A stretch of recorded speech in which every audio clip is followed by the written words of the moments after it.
მოგესალმებით. Online რადიო ჩემი ხუმა, ყველა ეთერშია, გადაცემთ ჰორიზონტს მიღმა გიბრუნდებით ტრადიციულად ხუთშაბათობით, მე მისი წამყვანი ესმა გუმბერიძე ვარ. დღეს ვსაუბრობთ ისევ 14 ივნისთან დაკავშირებით.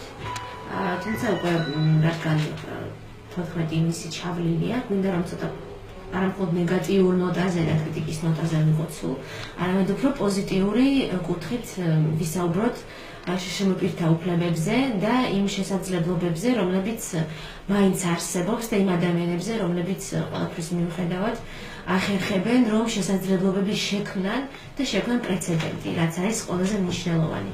და სწორედ ამიტომ დღეს ჩვენი სტუმარია თათია კალანდაძე, მოცურავე, პარამოცურავე, ასევე ფსიქოლოგიის მაგისტრი. მოგესალმებით თათია, ძალიან დიდი მადლობა გადაცემაში, მონაწილეობისთვის და ბოდიში რაღაც ტექნიკური პრობლემებისთვის, რისი გადალახვაც ჩვენ მოგვიწია გადაცემის დაწყებამდე. თათია, ჯერ გითხარი, რა რითი დაიწყო შენი მოცურავეობა, როდის და რამ გადაგაწყვეტინა ეს მიმართულება? მოგესალმები, ესმა მივესალმები შენს მსმენელს და მაყურებელს და პირველ რიგში რახან პირველად ვარ შენთან გადაცემაში, ამაზე ვუსურვებ შენს გადაცემას და უბრალოდ მსმენელს და მაყურებელს ვუსურვებ. რაც შეეხება როგორ დავიწყე მოცურავეობა. როდესაც ბაკალავრიატს ვამთავრებდი, ვიყავი მეოთხე კურსზე, სწავლის მხრივ მქონდა ძალიან რთული რეჟიმი თავისთავად. ძალიან გადაღლილი ვიყავი, მაგრამ ჩემი რეჟიმი მოხდილი იყო მხოლოდ ამით. ანუ არავითარი ფიზიკური აქტივობით არ ვიყავი დაკავებული. შესაბამისად, უკვე ამ პერიოდში ვფიქრობდი, დავიწყე ფიქრი იმაზე, რომ რაღაც ფიზიკური აქტივობა საჭირო იყო ჩემთვის და კარგი იქნებოდა. მაგრამ მაშინ ჯერ არ მიფიქრია, რომ ცუდად ამეწყო ან რაიმე სხვა სპორტის სახეობით დავყარებული ვიყავი. უბრალოდ ესე ჩემთვის მაწუხებდა ეს საკითხი და ვფიქრობდი ამაზე.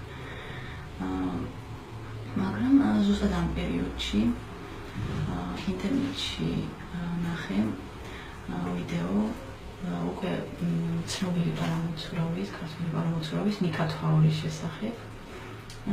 მისი ინტერვიუ იყო, საუბრობდა ცურვის შესახებ და თავის წარმატებების შესახებ. და მეც გამიჩნდა სურვილი, რომ თავქავებული ვიყავი ცურვის, თუნდაც მოყვარულის დონეზე და მიმართე ნიკას Facebook-ზე მივწერე და ვკითხე, რა შესაძლებლობები იყო ამ მხრივ საქართველოში იმისთვის მიმართა, როგორ დამეწყო ცურვა და ასე შემდეგ. ნიკამ დამაკვლიანა ყველაფერი რაც შეეძლო, ყველა კითხვაზე გამცა პასუხი და ასევე მირჩია, რომ არა სამოყვარულო ზონაზე დამეწყო ცურვა, არამედ მივსულიყავი პარასპორტში და მეცადა უფრო პროფესიონალურ დონეზე ცურვა. და გამოსულიყავი, მომზადებულიყავი იმ დონეზე, რომ გამოსულიყავი შეჯიბრებებზე. მაგას შენ რამე ცურვის წინა გამოცდილება ქონია, ანუ ზოგადად ცურვა იცოდი? არა, პროფესიონალურ დონეზე ცურვას საერთოდ არ ვიცოდი, მის ცურვის ტექნიკას საერთოდ არ ვიცოდი, უბრალოდ წყალთან ვიცოდი კონტაქტი, ესე რომ ვთქვათ და არ ვიხრჩობოდი რა ერთი სიტყვით. ხო. სხვა არ ვიცოდი არაფერი ცურვას, ზოგადად საერთოდ არ ვიცოდი. და ეს შენ რამდენი წლის იყავი, როდესაც დაიწყე? მივიყავი 23 წლის. და რამდენად კარგი ასაკია ეს პარასპორტი, ზოგადად პროფესიონალური სპორტის დასაწყებად?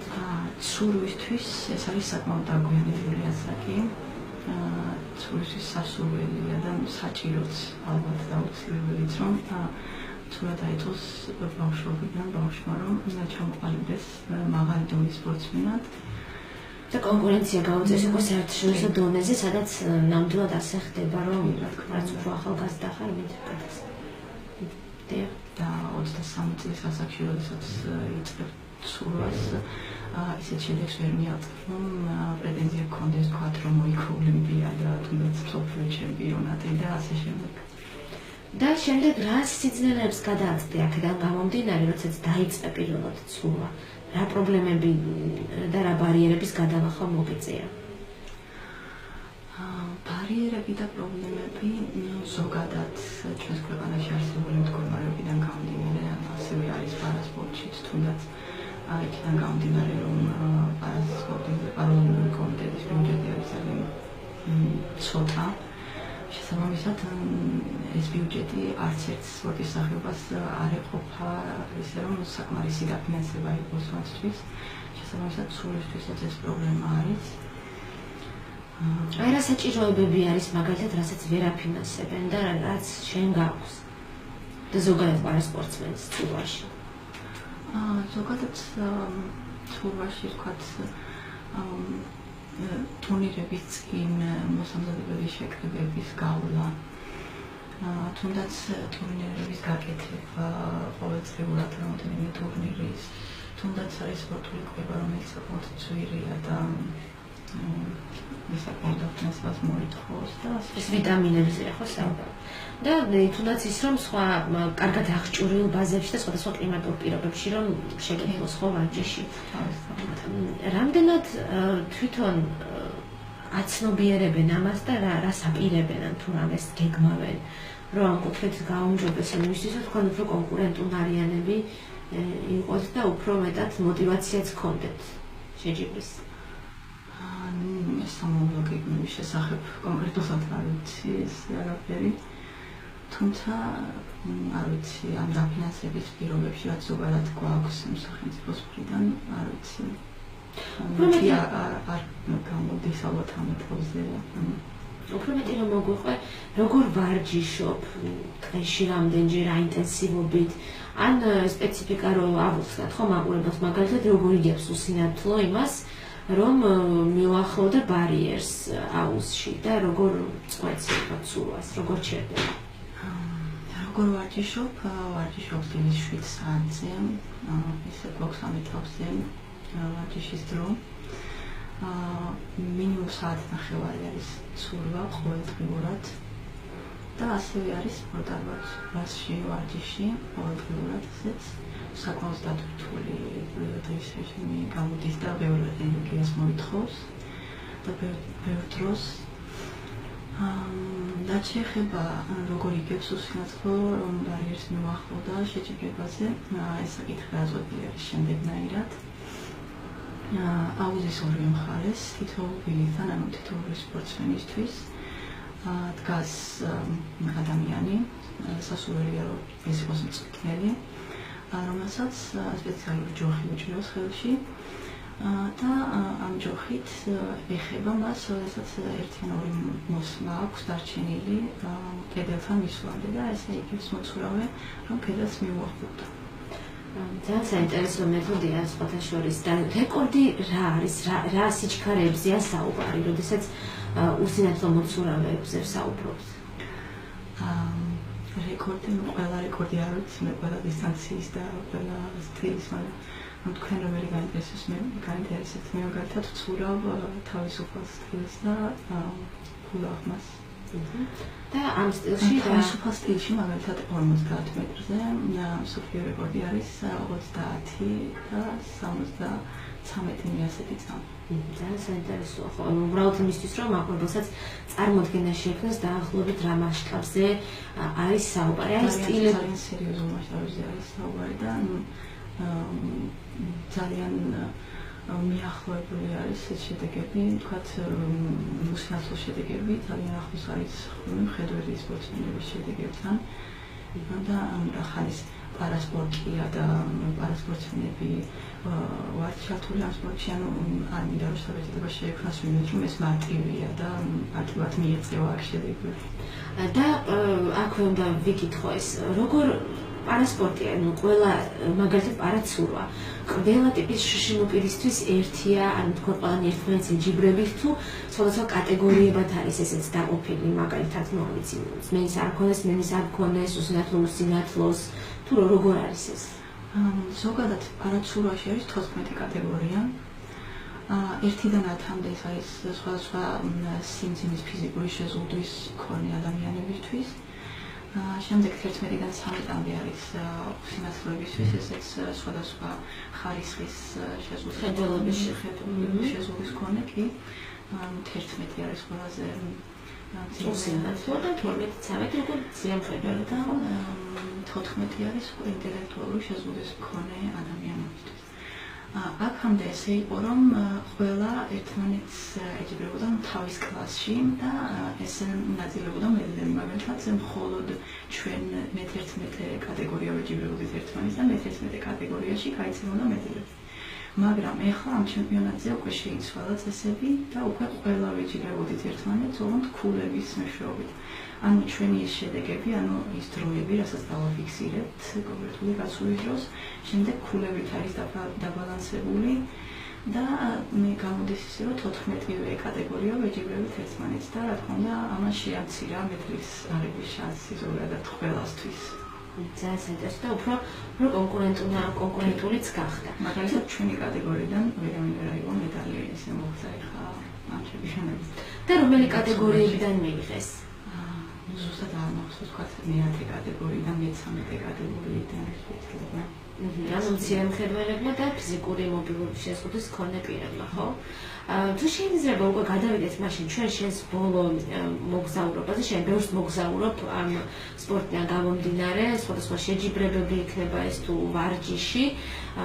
ბოლოს იტალიაში იყავი, როგორც მე ვიცი, საკვალიფიკაციო შეხვედრაზე და თუ შეიძლება ამაზეც რო გითხრა, რას ემსახურებოდა ეს შეხვედრა და როგორ ჩაიარა და რა გეგმებია სამომავლოდ? ნაწილობრივ უკვე თქვი ამაზე, ეს იყო ევროპის ჩემპიონატის წინა საკვალიფიკაციო ეტაპი. ჩვენთვის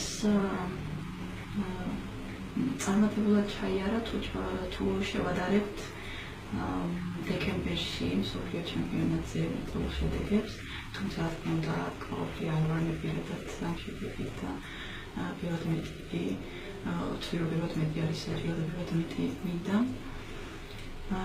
ეს წესებთან დაკავშირებითაც მოგახსენეთ, ამ ჩემპიონატზე იყო პირველად ისე, რომ ეს იყო შემცირებული მედლის აღების შანსები, იმიტომ რომ წესები შეიცვალა ასე და გართულა ერთი სიტყვით ძალიან ისე ვთქვათ.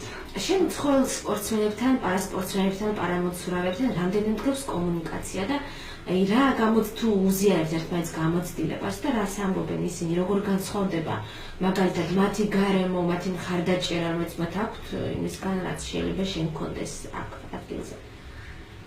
კომუნიკაცია კი ზოგჯერ მქონია სპორტსმენებთან, ანუ უბრალოდ გაგვიცნია ერთმანეთი, სხვა ესეთი მრავალმხრივი კომუნიკაცია და რომ გვემსჯელა სხვადასხვა საკითხებზე, ესეთი არ მქონია. თუმცა პირობებთან დაკავშირებით ზოგადად ვიცი ის, რომ რა თქმა უნდა განვითარებულ ქვეყნებში უბრალოდ უკეთესი პირობები აქვთ. თუნდაც ის, რომ გადავხედოთ რამხელა წარმომადგენლობებით არიან ისინი წარმოდგენილი სხვადასხვა საერთაშორისო ტურნირებზე, რამხელა დელეგაციებით ჩამოდიან რამდენი სპორტსმენი მიდის. საქართველოს თქვენ ორი ხართ, ხო, უსინათლოებავით და აქედანაც კი შეიმჩნევა, რომ რამდენად უკეთესი პირობები აქვს, რამდენად მეტი დაფინანსება აქვს მათ და იქიდან გამომდინარე, რომ რა თქმა უნდა ბევრი სპორტსმენი ყავთ, შიდა კონკურენციაც უფრო მეტი არის სპორტსმენებს შორის და შემდეგ საერთაშორისო ტურნირებზეც უფრო მაღალი შედეგების მქონე და მაღალი დონის სპორტსმენები გადიან, როგორც რა თქმა უნდა. მათ შეუძლიათ შესაბამისად ფინანსურად უფრო მეტი ადამიანს გაუწევენ მხარდაჭერა, დაფინანსება, ალბათ ხო გაწვრთნა, უფრო მეტ ადამიანზე აქვთ აუზი. თუ შეგიძლია რომ თქვა, შენ რომელ აუზში ვარჯიშობ, არის ეს ანუ ზოგადად ან ოლიმპიური აუზია, თუ ეს კერძო რამე აუზია, ამაზეც რო გითხრა. და რამდენად შენ მოხალისეობრივად აკეთებ აქვს თუ გაქვს რამე მხარდაჭერა თუნდაც იმის რომ შენ სიტყვაზე დასულმა ადამიანმა რაღაც შენი თავი შეინახო ან ხარი დაუჭირო რომ გჭირდებოდეს სიტყვაზე ან თანხლები პირი და ასე შემდეგ რომ ეს თანხა გადაიხადო. არა სპორტისგან ვიცი როგორც ვიცი ეს ცენტრი არის კარგად ავჭურველი და მაღალი დონის ცენტრი პარასპორტსმენებისთვის. იქ ივარჯიშოს პარასპორტსმენებმა და ვარჯიშობენ კიდეც, როგორც მე ვიცი, თუმცა მოცურავებისთვის იქ არ არის შექმნილი პირობები. როგორც ვიცი, არის აუზი, ოღონდ ძალიან პატარა 11 მეტრიანი და ეს რა თქმა უნდა არ გამოდგება სპორტული მიზნებისთვის და მოცურავეები ვერ ისარგებლენ ესეთი აუზით. შესაბამისად ჩვენ ვარჯიშობთ ოლიმპიკში 24 არის ეს აუზი 50 მეტრიანი სპორტული აუზია საკმაოდ კარგი და იქ ვარჯიშობთ ყოველდღიურად შეხედა სტიპენდიას მაქვს სტიპენდიაც პარალელური კომიტეტიდან თუმცა ხა იმდენი არ არის ეს რომ საკმარისი იყოს და ძალიან გასაგებია. შენ ასევე გადავიდეთ შენ სხვა ასპექტებზე შენი ცხოვრების დამთავრებული გაქვს უნივერსიტეტი და ყველა უნივერსიტეტ დამთავრებულ შშმ პირს და უსინათლოს ვეკითხები ამ უსამართლოს. რა პრობლემებს გადააწყდა, რამდენად მისაწვდომი იყო სწავლება შენთვის? ლიტერატურა იქნება, გამოცდების ჩაბარება და ხომ არ შექმნია რაიმე გერა და ალბათ შეგექმნებოდა და ყველას მეტად ექნება გარკვეული გამოწვევები და რა იყო ეს გამოწვევები? ნუ ერთ-ერთი სწორედ ყველაზე მთავარი პრობლემა რაც არის და რაც ყველა უნივერსიტეტში არის ეს არის სახელმწიფოების არსებობა ელექტრონული სახით. ნუ რამოდენიმე სახელმწიფო კი იყო ხოლმე, როდესაც მე ვსწავლობდი უნივერსიტეტში ელექტრონულად, მაგრამ უმრავლესობა სახელმწიფოებისა, რა თქმა უნდა, არ იყო და უწევდა დედაჩემს, რომ წაიკითხა სახელმწიფოები ჩვენთვის და ისე მომეზადებინა სასემინარო მასალა. სხვა შემთხვევებით, რა თქმა უნდა, იყო არათანაბარ პირობებში ჩაყენების, მაგალითად ერთ-ერთი სალექციო კურსი ეს არის SPSS-ში ეს არის სტატისტიკური მონაცემების დამუშავების პროგრამა, როდესაც გავდიოდით ამ კურსს. ეს არის პროგრამა კომპიუტერული, რომელიც არის გრაფიკული და შენ იცი რომ სინათლოები რომ ხმარი პროგრამიდან სარგებლობენ, ეს პროგრამა ვერ მუშაობს ასე პროგრამებში და მე იმ პრაქტიკულ დავალებებს რაც იქ იყო შესასრულებელი ვერ შევასრულებდი. მე მიწევდა მხოლოდ იმ თეორიული ნაწილის ჩაბარება, რომელიც იყო შესაძლებელი ისედაც და სხვებსაც ჰქონდათ ეს თეორიული ნაწილი შესაძლებელი. თუმცა მოხდა ისე რომ ამ პრაქტიკული ნაწილის სანაცვლოდ არ გაითვალისწინეს მათ რომ რაიმე ალტერნატიული მეთოდი შემოეთავაზებინათ ჩემთვის რომ ის ქულა რასაც ამ პრაქტიკული ნაწილიდან ვერ მივედი სხვა რაიმე ალტერნატიული გზით მიმეღო და დავჭი მხოლოდ ამ თეორიული ნაწილის იმედად და გამოვიდა ის რომ ეს პრაქტიკული ნაწილის ქულა მე უბრალოდ გამიუნეს და ეს რა თქმა უნდა არის უსამართლო მიდგომა და მოპყრობა, იმიტომ რომ თუ კი მე ქულას მაკლებ იმის გამო რომ ვერ ვაკეთებს ისეთ რამეს, რასაც წინაშეც ჩემი მხედველობის პრობლემა მიშლის ხელს, ესე იგი ეს გამოდის რომ მხედველობის პრობლემის გამო მაკლებ პირდაპირ ქულას და ეს არ მოხდა ამის დაკომპენსირება და მათ შორის როგორც მე ვიცი, შემდეგ სტიპენდიის აღებაც გაგიჭირდა ამის გამო უსინათლო კავშირის გამო. ძალიან გასაკვირი ამბავი ესეც. არც უსინათლო კავშირმა გაითვალისწინა ეს ფაქტორი, რომ ამის გამო დავაქრა მე ქულა და ასე ხდება დისკრიმინაციის შეიძლება ითქვას ტირაჟირება, გამრავლება და განმტკიცება ყოველი მხრიდან სამწუხაროდ ესეთი ორგანიზაციების მხრიდანაც მათ შორის რომლებიც პირდაპირ მიმართულნი არიან შემოპირთა უფლებების დაცვისკენ და ამ უფლებების განხორციელებისკენ და მხარდაჭერისკენ და კომპენსირებისკენ თუ კი რამე შესაძლებელი იქნება. საინტერესოა შენი მომავალი გეგმები, სამომავლო გეგმები ცურვასთან დაკავშირებით ზოგადად სხვა რა პროფესიასთან დაკავშირებითაც რას ფიქრობ, რას აპირებ? ცურვასთან დაკავშირებით რაც შეეხება ჩემს გეგმებს მაქსიმუმი რაზეც მე შეიძლება ვიფიქრო არის 2020 წლის ტოკიოს პარაოლიმპიადაზე მოხვედრა. ნუ ამაზე მეტისზე ოცნების უფლებას ვერ მივცემ საკუთარ იმიტომ რომ არარეალურია. რატომ ასაკის გამო? ასაკის გამოც ხო ესეთი შესაძლებლობის განვითარების ის შესაძლებლობის განვითარების საშუალება არ მაქვს ხასაკის გამო რომ ვთქვათ მოვიგოთ მის გამორიცხულია უბრალოდ. რა პრობლემებს უქმნის ასაკი ცურვის შესაძლებლობას? საჭიროა რომ თავიდან ანუ ბავშვობიდან გამოიცხადეს ადამიანი ბავშვობიდან ორგანიზმი განვითარდეს იმ რეჟიმით თუნდაც იმ შესაძლებლობებით იმ დატვირთვებს თავიდანვე შეეგუოს რაც არის ცურვაში და უფრო მეტი გამძლეობა გქონდეს, უფრო მეტი ძალა გქონდეს და ასე შემდეგ. როდესაც 23 წლის ასაკში იწყებ ეს ბევრად უფრო რთულია და თითქმის ფანტასტიკის სფეროა რომ აი სერიოზულ შედეგებზე იფიქრო ისეთი როგორც არის მსოფლიო ჩემპიონატის და ოლიმპიადის მოგება. საქართველოს როგორც ვიცი, პრინციპში პარასპორტი საკმაოდ ახალია და სულ რამდენიმე წლის წინათ შეიქმნა, ხო, ანუ რომ ვთქვათ, რომ შეგეძლო უფრო ადრე იქნისულიყავი, ასეც ვერ ვიტყვით.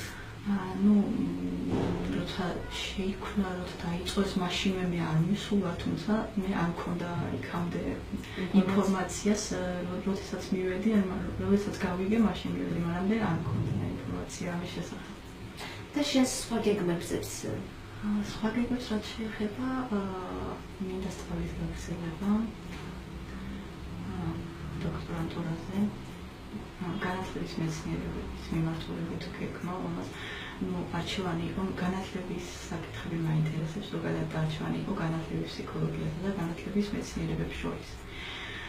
და განათლების მეცნიერებები რახან უფრო ფართო მიმართულება არის, თითქმის მოიცავს კიდევ განათლების ფსიქოლოგიის საკითხებსაც და სხვა კიდევ ჩემთვის საინტერესო საკითხებს, საბოლოოდ არჩევანი გავაკეთე განათლების მეცნიერებებს. და ბოლოს რო შევაჯამოთ და რომ ესე გადავხედოთ შენს მოღვაწეობას ცურვაში, რა მოგცა ცურვამ, როგორ ფიქრობ, როგორ შეცვალა მან შენი ცხოვრება? იქიდან გამომდინარე რომ ზოგადად ცურვა მიყვარდა თავიდან ბავშვობიდანვე და წავთვალიერდება როგორც ახსენე. რა შეცვალა არ ვიცი, ძალიან მინდოდა თავიდანვე ამ სპორტში ჩართვა და ძალიან მიყვარს და მომწონს ზოგადად. რა შეცვალა არ ვიცი, ერთადერთი ის რომ ალბათ ბევრი სხვადასხვა ქვეყანაში მიწევს წასვლა და გამოცდილების მიღება, ვთქვათ, იქ საერთაშორისო ტურნირებში, ასე შემდეგ, ანუ ვიზრდები ცურვის პროფესიონალიზმის თვალსაზრისით, როდესაც ტურნირებში ვიღებ მონაწილეობას. მაგრამ ცურვა ის ჩემი ცხოვრების მიზანი და ერთადერთი მიზანი არ არის და ვერც იქნება, რადგან მთელი ცხოვრება ვიცურვა, ვთქვათ, ისეთი პროფესია არ არის, მთელი ცხოვრება აკეთო. სპორტი ზოგადად. შემდეგ მოცურავე რას აკეთებს ხოლმე, როდესაც უკვე მოცურავის კარიერა უმთავრდება ასაკის გამო? ეს არ ვიცი, მე ზოგადად მოცურავე რას აკეთებ, ანუ თვითონ ირჩევენ ისინი ალბათ თავისი ინტერესების სფეროდან გამომდინარე სხვადასხვა საქმიანობას. ხომ გიფიქრია უსინათლობის წვრთნაზე, მაგალითად, რამდენად შეუძლია უსინათლოს, რომ იყოს უსინათლობის მწვრთნელი? არა, ეს არ არის შესაძლებელი. რომ უსინათლო იყოს მწვრთნელი, რადგან ის ხო ვერ დააკვირდება სპორტსმენი უსინათლოს ტექნიკას და ხო ვერ მიხვდება რომ და შეუსწოროს მას და რას ვერ აკეთებს სწორად, ვთქვათ. ჩვენი მწვრთნელები როგორ გადაკვალიფიცირდნენ, ხო როგორ ისწავლეს უსინათლოსთან მუშაობა? პრინციპში შენ ამ სპორტის ამოსავალზე და განთიადზე შეუერთდი ცურვას, შეგიძლია ალბათ ამაზეც რომ ისაუბრო. როგორ გადაკვალიფიცირდნენ უსინათლო ადამიანის წვრთნაზე, მხედველი ადამიანის წვრთნიდან? როგორ გადაკვალიფიცირდნენ სპეციალური რაღაცა კვალიფიკაციის სამაღლებები, რაღაც ტრენინგ კურსები ალბათ გაუვლიათ. მე როგორც ვახსენე, მიკა თვაური იყო ჩემამდე წარმატებული სპორტსმენი და მიკასთან როგორ მოახერხეს მწვრთნელებმა შეგუება და ადაპტირებას არ ვიცი, თუმცა მიკას თან ურთიერთობიდან გამომდინარე უკვე ჩემთან ცოდნენან როგორ უნდა მოქცეულიყვნენ და ჩემი მხედველობის პრობლემიდან გამომდინარე, როგორ უნდა გაეწვა ისინი მენათის საჭიროები, რაც მე დავჭირდა ვაფშის დროს თუნდაც. შენ ახსენე, რომ მოგზაურობ ბევრს. ამაზეც რო გითხრა, რომ აუხსნა მაყურებელს უფრო მეტად. როგორ მოგზაურობ, შენ დამოუკიდებლად დადიხარ ვინმესთან ერთად და როგორ ხდება ეს ამბები? ჩვენ დავდივართ პარალიმპიური კომიტეტიდან დელეგაცია, ეს არის მწვრთნელები და შეიძლება პარალიმპიური კომიტეტიდან კიდევ იყვნენ წარმომადგენლები და სპორტსმენები. სხვა არავინ არ არის ჩვენთან დამოუკიდებლობაში, რას გულისხმობ კონკრეტულად რომ რაშიც ჩერდება, რა თქმა უნდა მე ხვალები ან გადაადგილებაში და ასე შემდეგ. სხვა მხრივ დამოუკიდებლად ვაფერხებ ყველაფერს. ძალიან ხო ეს მნიშვნელოვანია მაყურებლებისთვის. ძალიან ხშირად უკვირთ და ამიტომ არის ეს დეტალები ყოველთვის მნიშვნელოვანი და ვუსვამთ ამას ხაზს. მხოლოდ გადაადგილებაში ჭირდება და ხდება სხვა ისეთი არაფერი. რას ეტყოდი საბოლოოდ იმ უსინათლოებს, იმ შემოპირებს, რომლებიც შეიძლება სახლში არიან ჩაკეტილები, რომლებიც ახლა ჩვენ გვისმენენ, გვიყურებენ და ფიქრობენ ზოგადად შენს ინტერვიუზე და ამ გადაცემაზე. რას ეტყოდი მათ, რას უსურვებდი, რა არჩევას მისცემდი? ზოგადად ძნელია რაიმე რჩევის მიცემა, თუნდაც იმ პოზიციიდან გამომდინარე, სადაც მე ვარ დღეს, თუნდაც იმ გამოცდილებიდან გამომდინარე, რა გამოცდილებაც დავაქროვე და რა პირველი ეტაპით გადავნახე და მე წინააღმდეგობა. ზოგადად არ მეყვარს ხოლმე როცა ურჩევენ რომ გამოდით სახლებიდან და მოხარ ჩაკეტილები და ასე შემდეგ, ამათ ყველას ისაც უნდა გამოსვლა და ბევრი ფაქტორი არის ამის ხილის შემშველი, მხოლოდ ის არა რომ მათ სურვილი არ აქვთ. მაგრამ მაინც არ ვიცი, ჩვენ მაგივრად ალბათ ჩვენ ბასკეტბოლს არავინ არ გააკეთებს და მოლოდინის რეჟიმში ყოფნას არ აქვს აზრი და ჯობია რომ მაინც ჩვენ ვიბრძოლოთ იმისთვის იმ უფლებებისთვის, რაც მინდა რომ მოვიპოვოთ ამ საზოგადოებაში. ეს იყო თათია კალანდაძე, რომელსაც დღეს გაგვიზიარა თავისი ისტორია, ძალიან საინტერესო, რომელზეც შესაძლოა ალბათ უფრო მეტიც გვესაუბრა, თუმცა დროის შესწყვეტის გამო უნდა დაგემშვიდობოთ და უკვე ორ კვირაში ისევ დაგიბრუნდებით დროებით.